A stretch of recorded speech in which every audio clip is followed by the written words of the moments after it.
السلام علیکم۔ کراچی میں سمندری بادلوں کی آمد، موسم خوشگوار۔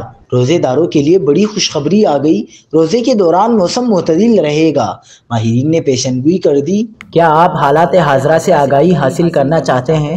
خبر کے پیچھے چھپے اصل حقائق جاننا چاہتے ہیں تو ابھی سبسکرائب کیجئے جلمل پاکستان کو اور ساتھ ہی گھنٹی کے نشان پر کلک کر دیں۔ آپ کو بتاتے چلیں کہ کراچی میں سمندری بادلوں کی آمد کے باعث شہر کا موسم خوشگوار رہنے کا امکان ہے۔ محکمہ موسمیات کے مطابق شہر قائد میں آئندہ 24 گھنٹوں کے دوران مطلع جزوی ابرآلود رہنے کا امکان ہے۔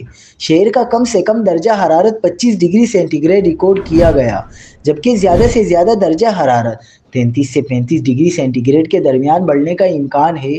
محکمہ موسمیات کے مطابق شہر میں اس وقت ہوا میں نمی کا تناسب 75% ہے اور ہواؤں کی رفتار 18 کلومیٹر فی گھنٹہ ہے۔ دوسری جانب موسمیاتی تجزیہ کار نے شہر کے موسم کے حوالے سے بتایا کہ کراچی میں سمندری بادلوں کی آمد ہے، جس کے سبب آج مطلع جزوی ابرآلود اور موسم خوشگوار رہے گا۔ موسمیاتی تجزیہ کار کے مطابق سمندری ہوائیں 25 سے 40 کلومیٹر فی گھنٹہ رفتار سے چلتی رہیں گی۔